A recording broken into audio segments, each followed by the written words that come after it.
Okay, ladies and gentlemen, dear colleagues, dear friends, we have a wonderful session. I can guarantee you will like this one. This is about expanding frontline frontiers in multiple myeloma, specifically insight on delivering modern care with innovative CD38 quadruplet platforms. And this program is brought to you by PeerView Live. So today, for this 1 hour or so, I'm joined by a distinguished faculty, and I don't think I need to introduce my co-chair, Professor Thierry Facon. But we have also another distinguished faculty, Dr. Josh Richter from New York. I do thank again PeerView for providing this session and for Sanofi for providing an educational grant for this Simpo. We'll have other polling, by the way, and again, you can submit your questions. Also, you can view the slide and practice and download them after the event, because I've been asked several times whether we can access the slides. So just send your email to live@peerview.com. Okay, so how CD38 antibodies work? Don't worry, guys. I won't spend 1 hour to explain this to you. We know we have 2 approved anti-CD38 monoclonal antibodies, namely daratumumab and isatuximab. And these are not like, the same. It's like the story of, I say always, antibiotics. It's a family. The target is the same, but the mechanism of action can be different, and there are some clear different features in terms in terms of activity on the tumor itself, but also on the microenvironment, where we do have actually, for instance, immune modulation and inhibition of the ectoenzyme activity in the case of isatuximab, whereas there are some data about depletion of immunosuppressive or regulatory cells in the case of daratumumab.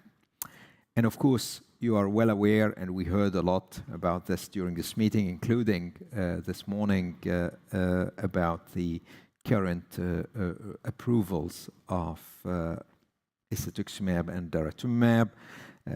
Isatuximab has been approved thanks to the ICARIA and IKEMA trial.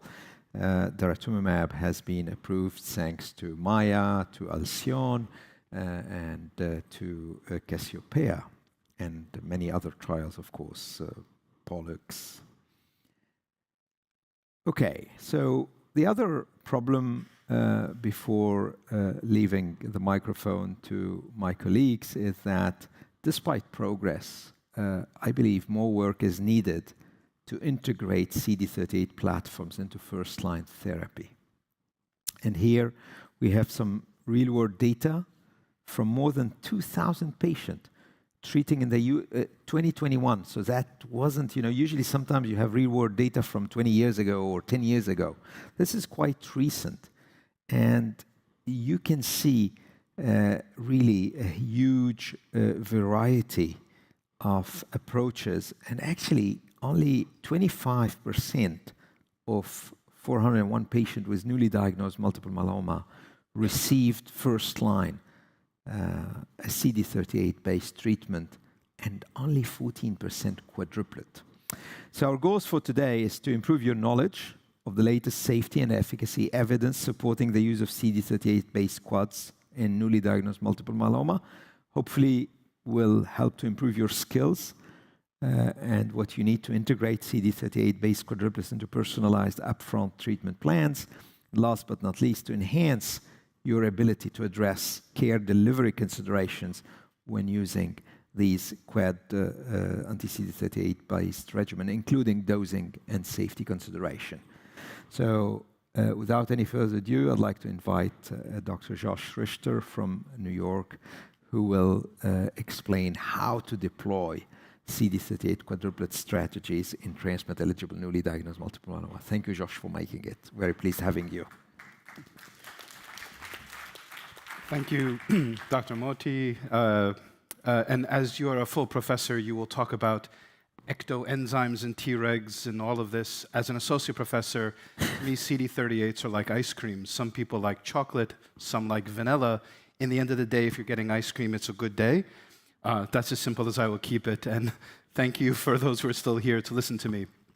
So getting back to Philip, so this is the patient that Mohammed mentioned, 66-year-old man, revised ISS stage 2 disease, fit, active lifestyle, performance status of 1, standard risk cytogenetics, has a little bit of high blood pressure and a little bit of dyslipidemia.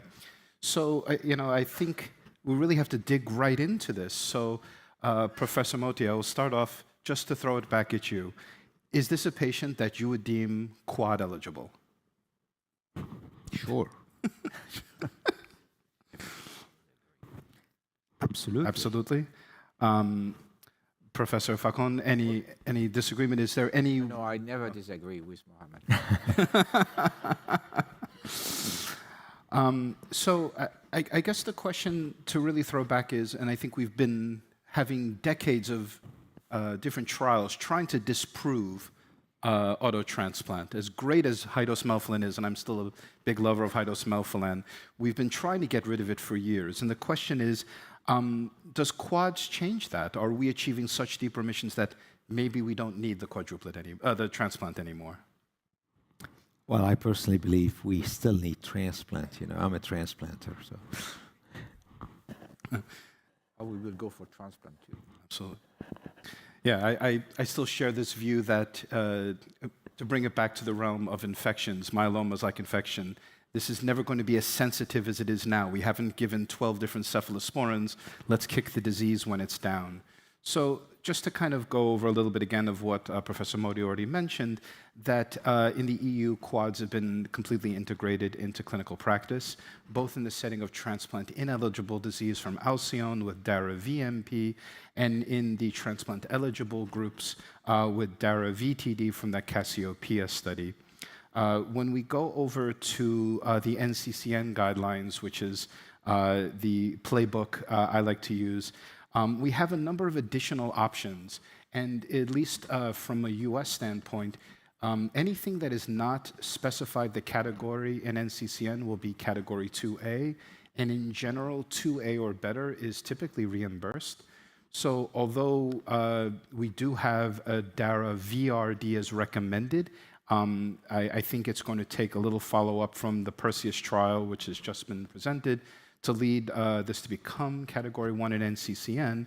But we do have DARA VTD, DARA KRD, as well as DARA CyBOR-D from Lyra, and isatuximab RVD from the GMM GHD7. So we have many flavors of ice cream, so we've gone beyond chocolate and vanilla to pistachio and cookies and cream. We have lots of options in the United States. So this is the Griffin study, and to me, this is one of the major transformative studies in myeloma. And the reality is that even with modern-day triplets like RVD, we're getting near 100% response rates. And I love that you come to meetings like this, and when you put up these graphs, we're not talking about overall response anymore. It's how deep can we get them? Because we have shown from upfront to early relapse and late relapse, the deeper remissions tend to correlate with durability. So it's really all about taking a disease as its most naive and a patient in many fashions who will never be younger and oftentimes never fitter, and take advantage of that to induce as deep as remission as possible and hopefully cure for some of these patients. And as we can see, as we go from end of induction all the way to final analysis, one of the big advantages of going from the triplet to the quad is that the marked increase in deep remissions, more CRs, more stringent CRs, and more MRD negative. But one of the questions that Perseus and Griffin still have not quite answered is, if you receive the CD38 upfront as part of your induction, do you still need it in the maintenance setting? And I think we're all very anxiously awaiting the results of the SWOG 1803 dramatic study in terms of who needs the double maintenance, who needs single, when can you stop. But I think we can glean a lot of information from the Cassiopeia study. So one of the brilliant designs of Cassiopeia is that after patients were randomized to either receive VTD induction or DARA VTD, After transplantation, they were then again randomized to receive observation alone as maintenance or receive daratumumab 1 dose every 2 months. And of course, we get the 4 groups: VTD nothing, VTD DARA, DARA VTD nothing, DARA VTD DARA. And although I still think we need to follow this longer, I think one thing comes very clear is that you need to have a CD38 as part of your induction therapy. The only line that is markedly different from the others is the patients who receive no anti-CD38. Now, I think we need longer follow-up to find out, is there a benefit of getting it both upfront and in maintenance? And again, that's the wonderful thing about myeloma. Even at 4 years, these patients, that line is flat. We have many years to follow this up. But I think the big important factor is CD38 needs to be part of your upfront therapy in one way or another. And now we have the phase 3 study Perseus, which again takes this to the full phase 3, randomized VRD versus DARA VRD. Patients undergo auto transplant, post-transplant consolidation, and then maintenance, either lenalidomide or daratumumab and lenalidomide, with an option of discontinuing the DARA only after 2 years of MRD negativity. And again, first thing to say is that the comparator arms here are still wonderful. This is not like a number of years ago where every CLL trial came up against chlorambucil, and you would say, okay, you beat chlorambucil, so what? That data is not translatable. VRD is still a wonderful approach, but we can clearly see more patients are maintaining their remission at 4 years when you go from the triplet to the quadruplet. So I think the data is clear that the efficacy is better, but there's no such thing as a free lunch. So what are we getting in return in terms of toxicity? Well, there's several things. Anytime you have any trial that's 2 versus 3 drugs or 3 versus 4, and the more drug trial wins, that regimen will always have more cataracts, edema, hypertension, upper respiratory tract infections, and one of those reasons is longer exposure to dexamethasone. So I think that always has to play in there a little bit. That being said, CD38 is expressed on a lot more than just plasma cells, so we do see more evidence of neutropenia with the quad. We do see more evidence of thrombocytopenia, although typically quite manageable. Now, the big question has always been, well, what's the optimal CD38, DARA or ESA, and what's the optimal proteasome inhibitor, bortezomib or carfilzomib? And I still think this is a little bit debatable, even though the Endurance trial did compare VRD versus KRD, that was limited to patients not moving forward with transplant, and at the time they excluded patients with high-risk cytogenetics. But Francesca Gay presented as a plenary at this most recent ASH the first look into the Ischia data, looking at ESA KRD versus KRD, mobilization, transplant, post-transplant consolidation, and then my new favorite term in myeloma, light consolidation. Light consolidation is a quadruplet. I would disagree on the term light, but it is lighter than previous. And what we can see is that, again, we are deepening responses. The baseline is near 100% response rate, but we look at next-gen sequencing MRD, 10 to the minus 5, 10 to the minus 6. Those are the patients that are having this flatter curve. Those are the patients that we're starting to approximate actuarial survival. I think Hira presented earlier a wonderful slide talking about what is the life expectancy of someone who is 80 and what are our goals. If you can approximate life expectancy in an older patient, that may be tantamount to cure for some, but for many, we're actually getting such deep remissions, kicking the can so far down the road, maybe not cure now, but maybe around for the cure in the future. So again, when we're going from the triplet to the quad, what are we adding in terms of toxicity? You're adding more cytopenias. We know that. We do have an increased amount of infections. Again, a lot of CD38 expression in the pulmonary vasculature, but otherwise, in general, going from a triplet to a quad with the addition of a monoclonal antibody is not a huge ask. This is not like the old days of classical chemotherapy, where if I said, I have an 80-year-old, bless you, if you had an 80-year-old with some solid tumor, and I could give you a good response rate with methotrexate, adriamycin, and 5-FU, but don't worry, you could add bendamustine and it'll be better, that's a big ask for an older patient, and many of our myeloma patients are. But how often in the lymphoma world do we just add Rituxan or just give Rituxan? So I think incorporation of new therapies and incorporation of antibodies really is optimizing these patients. Again, more data with the ISA-KRD combo. This from Betsy O'Donnell. Overall response rate, 100%. That's where we're starting off. Amazing. Progression-free survival rate so far, 91.3%. MRD negativity rates quite high. Again, I think we need a little better playbook moving forward of who needs ISA, who needs DARA, who needs bortezomib, who needs carfilzomib.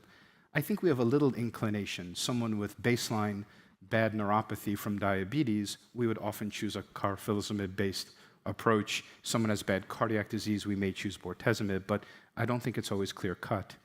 And again, another trial which I think is absolutely wonderful, the GMMG-HD7. And part of the reason I really like this is that this more mimics at least our approach in the US, where post-transplant consolidation is not commonly administered. And as opposed to Perseus and Griffin that gave induction, transplant, post-transplant consolidation, and maintenance, HD7 gave induction, transplant, and went right to maintenance. And again, the MRD negativity rate and the depth of response pound for pound is much farther superior with a quadruplet over the triplet. So we have to follow up with another polling question. So back to Philip. He was our fit 66-year-old, revised ISS2 disease, standard risk, has high blood pressure, high cholesterol. What induction consolidation would you now select and why? CD38 triplet, I'm not convinced. Josh is crazy. Standard triplet VRD, standard triplet VTD, CD38 quadruplet, I am convinced, or I'm not sure, I'm confused.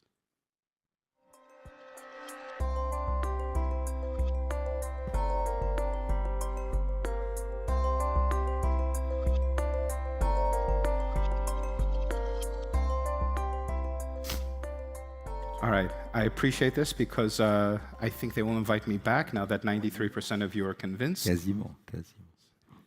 We still have a few that we need to work on. Okay, so let's take this a little bit different because I think exactly as Joe McHale pointed out in an earlier session today, it's very granular. It's at a patient level how we make these decisions. So Professor Mohty, I would turn this to you.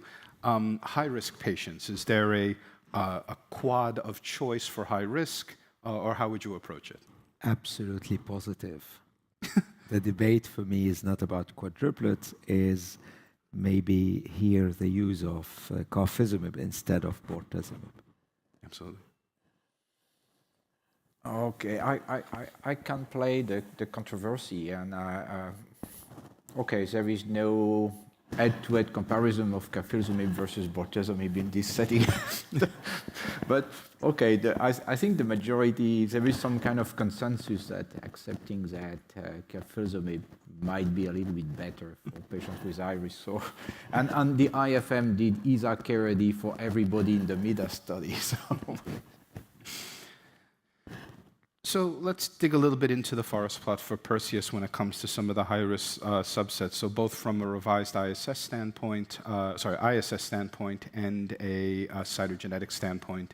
And we can see in both cases here, both in international stage 3 patients, which generally perform worse, and the higher risk cytogenetics, we do see the forest plot just to the left of one showing superiority. So I do think high risk is not about an all or none. It's about chipping away and using every little piece. Adding the proteasome inhibitor chips away at part of it. Adding the CD38 chips away at part of it. I don't think the lenalidomide adds all that much, but the more you chip away, the better you can do overall. And again, when we start looking at the other quads like Ischia, I think in general we start to see a similar pattern.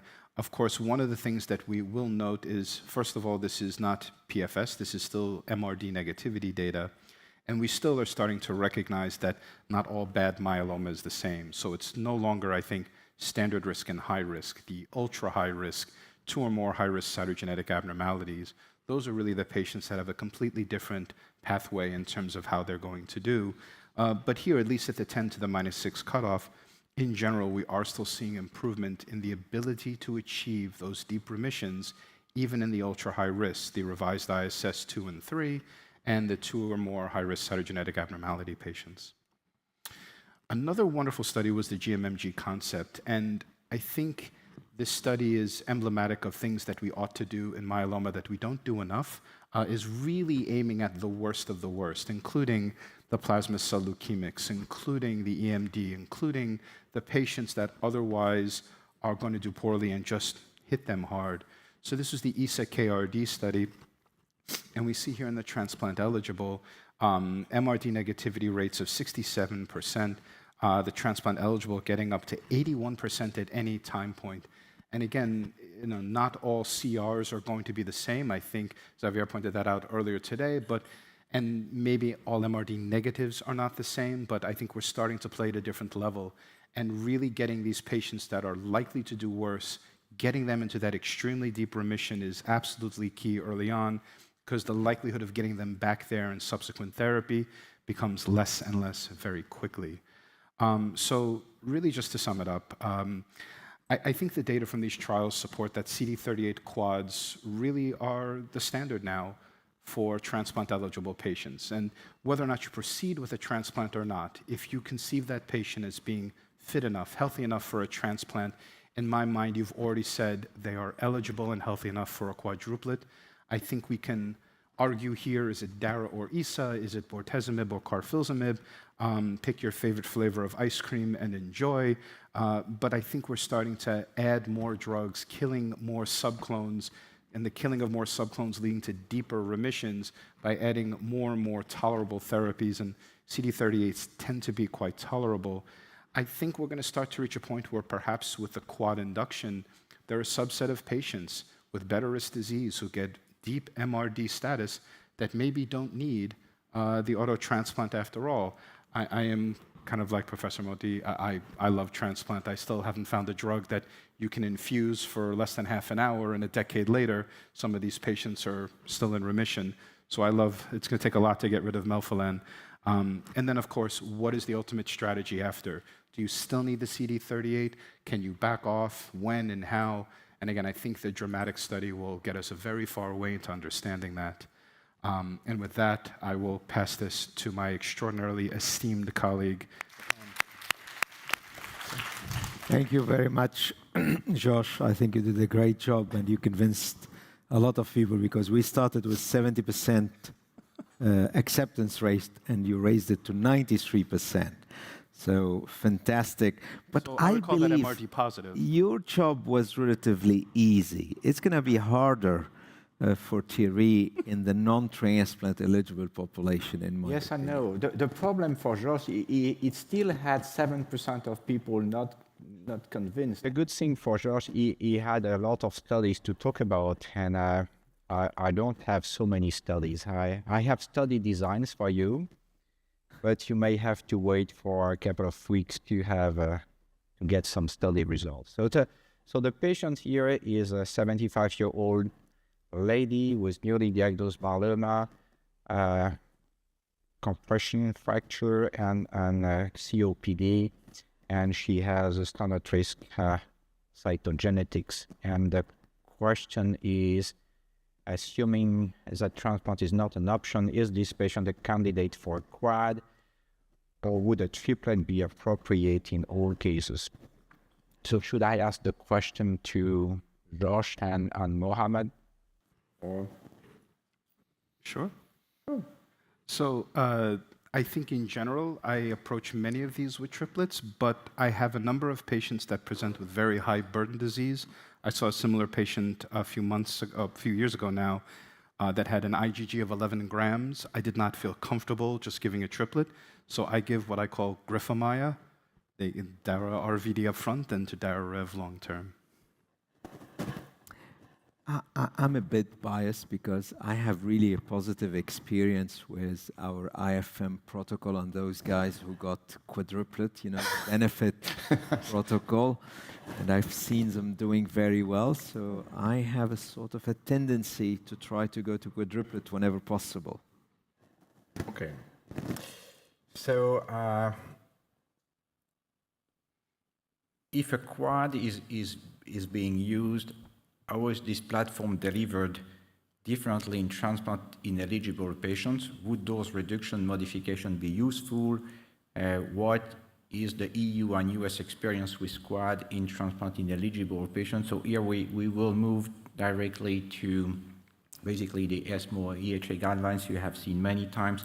What we have today for transplant-ineligible patients are basically mostly 3-drug regimens, so such as DRD or VRD. And if you go to these recommendations here for non-transplant candidates, you have again the VRD, the DRD, and some other regimens as well. For example, the combination, so the DVMP or the combination of daratumumab with cyclophosphamide, bortezomib and dexamethasone. Here we have to make things a little bit clear. You could, I would argue that DVMP or DVCD are not real quad regimen. Okay, that's a semantic point, but basically what we call a quad is the combination of a PI, an IMiD, and a CD38 with dexamethasone. So some other regimens have incorporated either melphalan or cyclophosphamide, basically DVMP, or the same with cyclophosphamide. So these are, you could say these are technically quad regimens, but by what we have in mind is basically the combination of a CD38, an IMiD, and a PI. So, but still few words about these regimens having an alkylating agent. So this is the LIRA study with DARA Cybordi, followed by DARA maintenance. And as you can see, these are small groups of patients anyway, but in transplant-ineligible patients, you can achieve response in more than 80% of patients, in fact, including approximately 30% of patients having a complete response. So these are, you could say these are not bad study results, but if you go back, for example, to the DRD regimen, you will achieve complete response in more than 50% of patients. So this is the Alcyon study has been presented several times, and you know it perfectly. The median PFS was a little more than 3 years.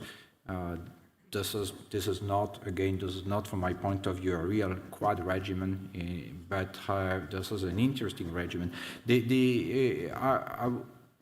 I would like to add here that by design, DVMP had DVMP and then daratumumab maintenance, daratumumab given as a single agent, so that this regimen might be improved with having more bortezomib. So if you, and I know that Dr. Mateos and Spanish colleagues have did investigate a longer exposure to bortezomib. So the maintenance might be some kind of bortezomib in combination with daratumumab, and in doing that, it's likely that the PFS will be at least a little bit longer. We have here we have looking at study results. We have now we have this Spanish study again, and the first thing I would like to share with you is that the study was called GEMFIT.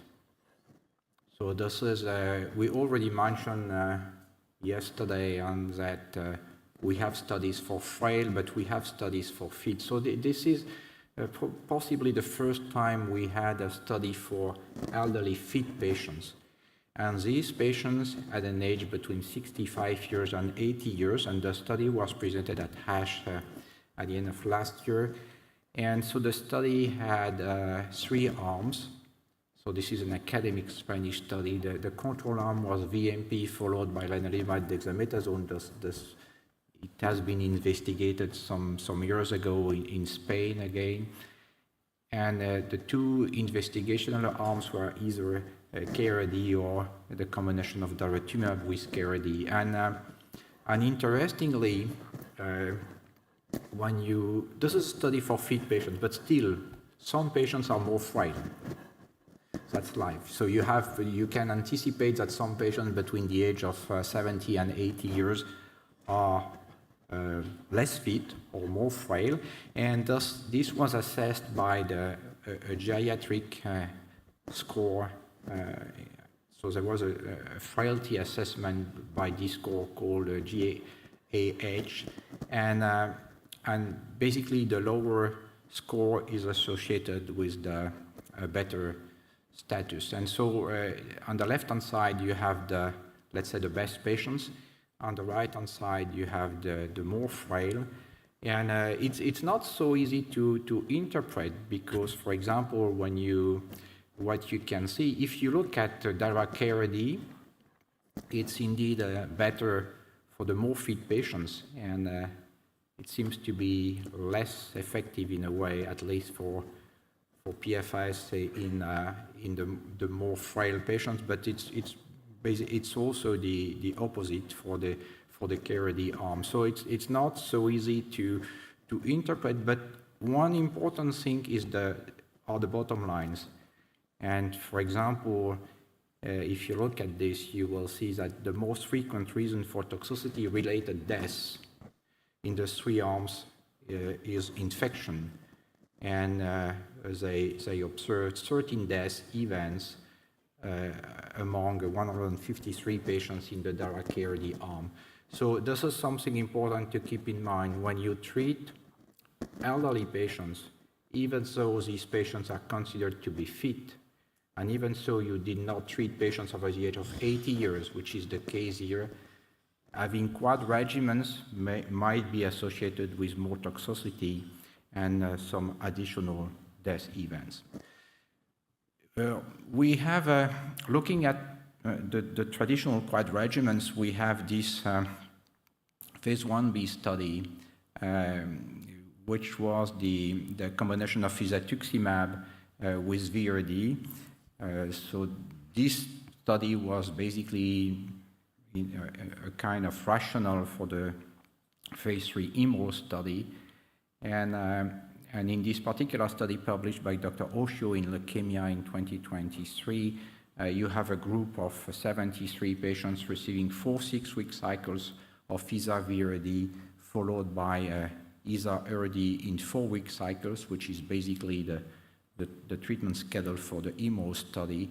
And as you can see, the vast majority of patients achieve a response, and a very high fraction of patients achieve at least a very good partial response. So 90% of patients achieve at least a very good partial response, and 51% of patients achieve MRD negativity at 10-5.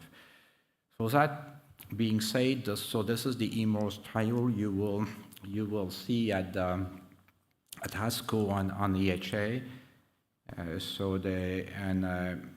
Based on the previous experience with the phase 1b study, so this is a comparison between VRD and isatuximab in combination with VRD for transplant-ineligible patients.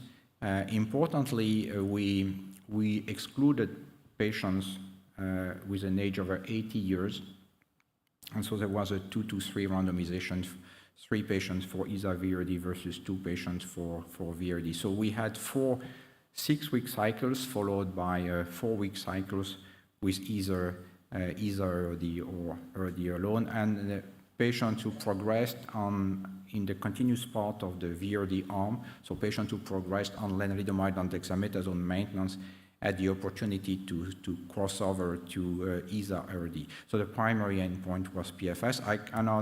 I have only just 2 additional slides for this. So this is the regimen, and so it looks a little bit complicated, but the one point here is to say that it will, as I said previously, when you have to make a comparison between different quad regimens, maybe not only for the elderly, but you have to know exactly how many cycles you delivered, how many doses of bortezomib or CD38 you had to deliver, and you will see that you will probably see some differences between studies. So Mohammed did this slide yesterday based on the ASCO abstract, so this is public information, and as shown here, in fact, there was a great benefit in favor of the ISA-VRD arm in terms of PFS. So the study met its primary endpoint of PFS. The median PFS for the VRD arm was 54 months, which is quite long. So this is an extremely good VRD arm. And the hazard ratio is 0.59. So this is a 40% reduction in the risk of progression or death. And so you will, if you want to know a little bit more, you have to be in Chicago on the 3rd of June. At the same time, and in the same session, on the 3rd of June, you will have this other study, which is also a little bit, the slide is a little bit busy, but this is also an ASCO abstract. This is an EHA abstract too. The study is an academic IFM study called BENEFIT. So BENEFIT is IFM 2020-05. And just to explain a little bit the rationale for that, if you remember, the DRD regimen was presented for the first time at ASH 2018 and published in the New England Journal in 2019.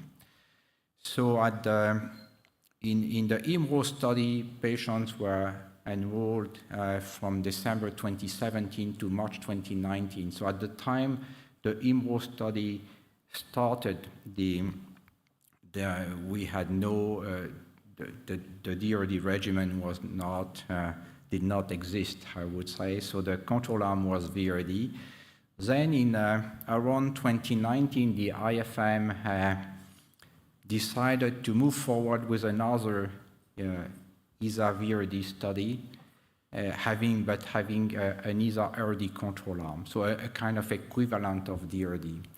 So the two studies are, in a certain extent, sister studies. So one, the registration study, IMROSE, as a VRD control arm, because VRD is an approved regimen for transplant-ineligible patients, and the academic study, this one, as an ESA-RD control arm, with an ESA-VRD investigational arm.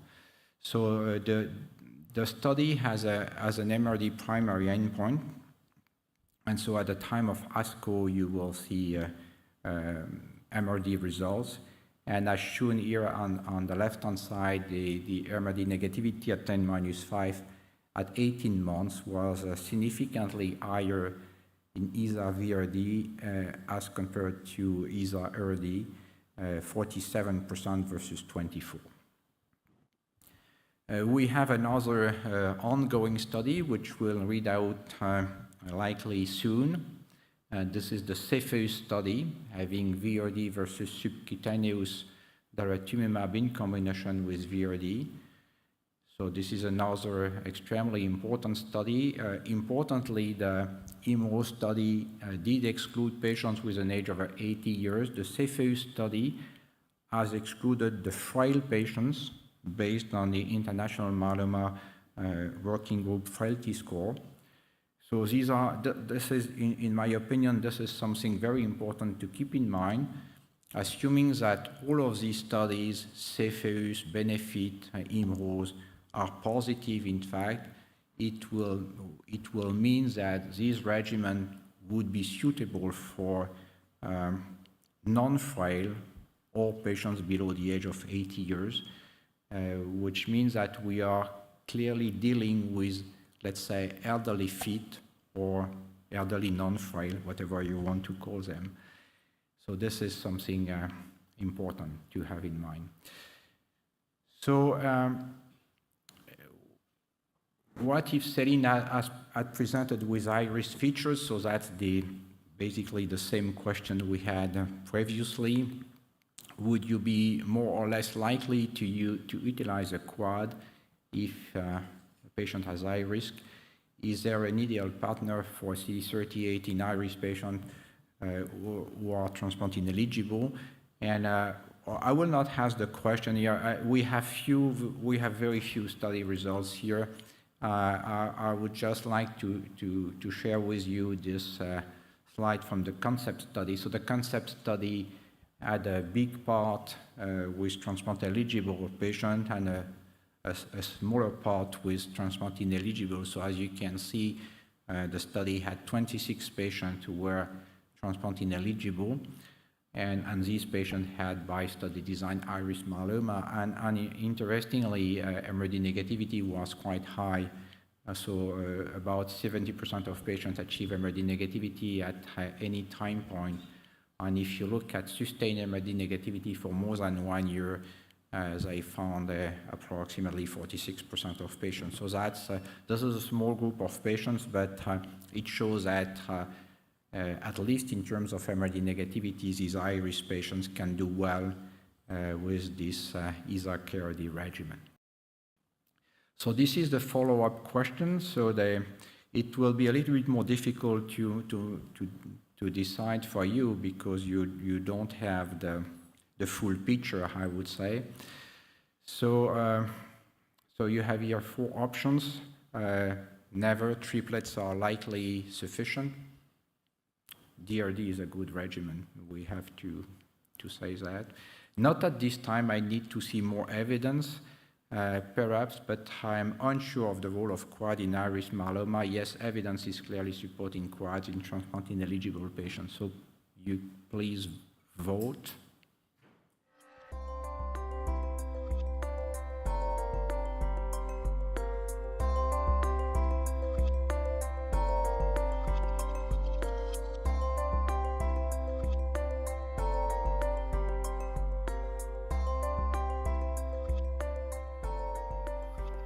No, it's not bad. So we got 60% without any study results. So that's a good start. We will see after. So anyway, you have some study results, but not that much. And yes, the question about quad in high risk is an important question too. So just I still have just a couple of slides. So this one is just to recall the principles for delivery of CD38 antibody therapy, and I will not spend. So we are a little bit late. I will not spend a lot of time on this. This is regarding prophylaxis, infectious prophylaxis, and premedication, etc. And finally, and looking at the we already have subcutaneous daratumumab for some years. And isatuximab may become a sub-Q with a special device in some time as well. And so there is an ongoing study looking at this special device for isatuximab delivery. So what did you learn today that will have the most impact on your thinking for the present and future of use of CD38 quads? Select all that apply. PERSEUS show the PFS benefits with quads versus triplets in transplant-eligible patients. ISCA confirms the deep levels of MRD negativity can be achieved with quads. CD38 quads can be safely administered in transplant-eligible and ineligible patients, and CD38 quads can be effective against iris myeloma. This is your final vote for this session and likely your final vote for this meeting. Please vote.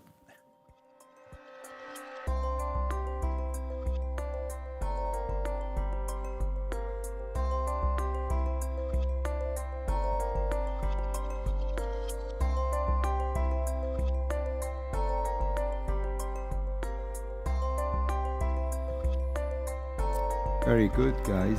Not bad. Okay, we will close here. Thank you. Although I know it's the end of the day, but still, we have 5 minutes to discuss because I think the data presented by both Josh and Thierry are really fascinating. Obviously, as I mentioned, Josh's task was slightly easier because obviously in the young and transplant-eligible patient, having quadruplet is now well established. Dara VTD has been around for some time. When we had kidney insufficiency, Dara VCD has been used, and now Dara VRD, although it's not approved, can be an option. It's slightly more difficult indeed in the non-transplant eligible, or because not all the so-called elderly patient. Well, first of all, I personally don't know what is the cutoff for being old or less old. Oh, that's actually clear. The head of the department Yes. That's the age cutoff. That's the yes. Yeah. Actually, the threshold has been always increasing with the age of your boss.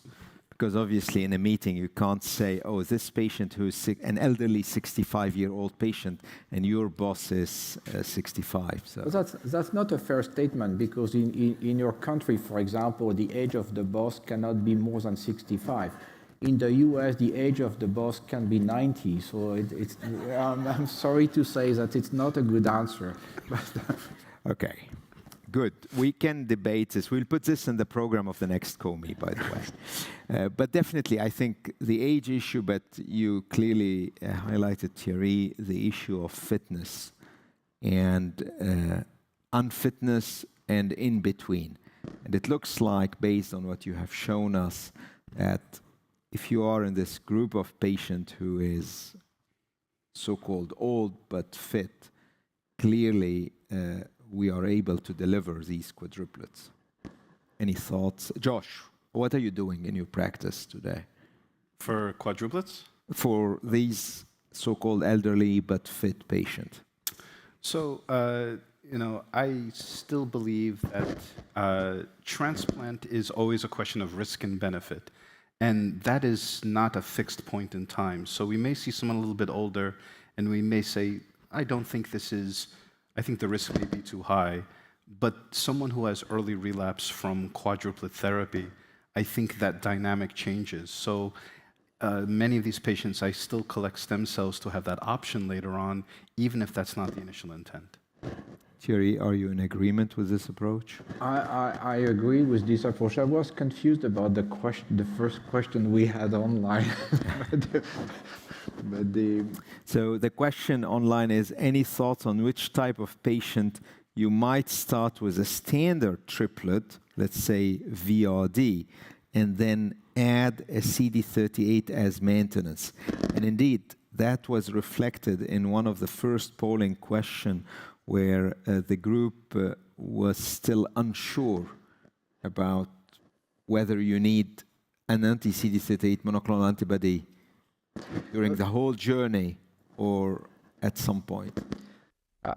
I would say, okay, so that's not a so easy question. I would say from my point of view that a standard triplet has a CD38, right? So that the standard triplet is basically near the... Okay. But having said that, I recognize, so we had, I heard about the Banya's presentation, and so you cannot just say that DRD is a regimen for every country, unfortunately. And so just as a follow-up comment, I think there was a discussion on cheap lenalidomide, and you could say lenalidomide is cheap in a certain extent, and I would ask for some cheap or low-cost CD30, because I think if you could manage an affordable regimen combining some lenalidomide and some CD38, whatever the CD38, you make a lot of difference in terms of clinical outcome. Excellent. Professor Lalit Kumar. Slightly different track. Like for the age-wise, like one of the question was, and especially in last 2 days, what we have been listening that the age for transplant, like 65 is like kind of cut off. But in the last 10, 15 years, I think a lot of papers from US and other parts also that you can go up to 70, even 75, you can do outpatient transplant, this and that. So now, are we going back to the 65 or we are still doing above 65? That was the one question. So maybe... I think if you ask Mohammed and myself about, so we proceed with transplant up to the age of 70, let's say.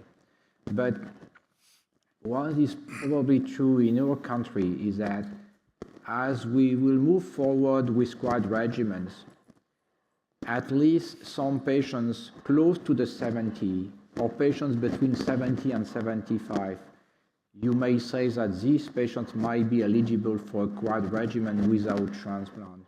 So from my point of view, you will see in Western Europe, let's say, and in the US, you may see less patients proceeding to stem cell transplantation, especially between the age of 70 and 75. That being said, I will go back to the same discussion. Transplant is a very cost-effective procedure. In fact, And I would not, you should not forget transplant because it makes a lot of difference in terms of clinical outcome. And in many countries, you can manage transplant, not for all patients, but at least for a good proportion of patients. But you may not have access to CD38 or more sophisticated drugs. So if you can manage some VRD and some melphalan 200, you still do a very good job for patients. in fact, this is what I was supporting the Dr. Hungria's presentation, that it's easier to do transplant till the time we get the CD38, anti-CD38 molecules, which may take a couple of years. I think we are in agreement that maybe the minimum effective regimen today worldwide, depending on affordability, would be a triplet with VRD, VTD, and melphalan and Len maintenance. But we are data-driven, Thierry, and although you said that we may prefer transplant, in Perseus, when we look to the subgroup analysis, and this is very clear, there is a gray zone for those patients between age 65 to 70. And I think that echoes Professor Kumar's question that maybe in the near future, especially when we will see the IMROS results, we will be more and more reluctant to push the boundaries, I would say, or the limit of age. Josh? I think we've been talking a lot about do we still need transplant. I think it's clear that not everyone improves, but there's never been a study, to my knowledge, that you do worse with transplant. And there's some people who do dramatically better. And although overall survival is still the standard, the increase in progression-free survival that we're seeing with autograft, especially with the rate that new technologies and new drugs are developing, I still think has a lot of value.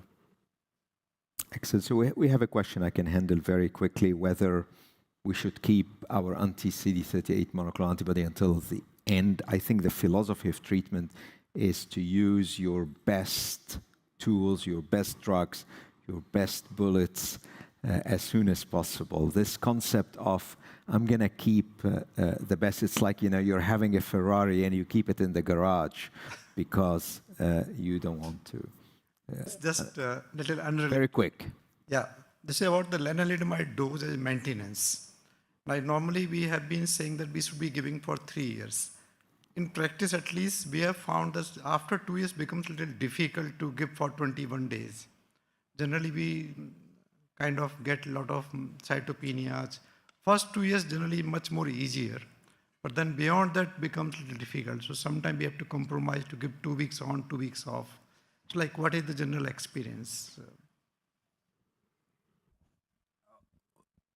The experience we have with lenalidomide maintenance for us is very simple. So we give 10 milligrams.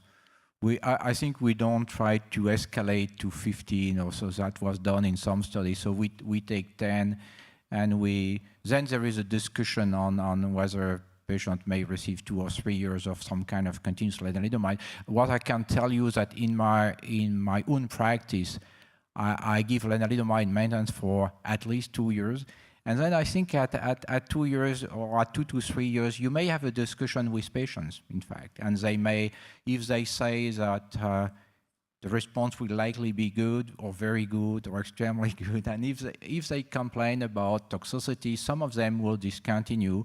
Some of them will remain on continuous lenalidomide, but okay. And that may change with the availability of CD38 in combination with len for maintenance. Wonderful. Thank you, Thierry. For the sake of time, we'll not be able to take all the questions, but we will be around. And I think the story of the quadruplets, in the so-called elderly population will not stop today. Actually, it's a beginning of a huge adventure. And I think at the end of the day, despite all of these debates, I believe that actually we have only heard good news. Whether you're transplant eligible, whether you're fit, whether you're unfit, it looks like we have a tremendous amount of positive new data. And that will definitely translate into survival and outcome improvement for all patients.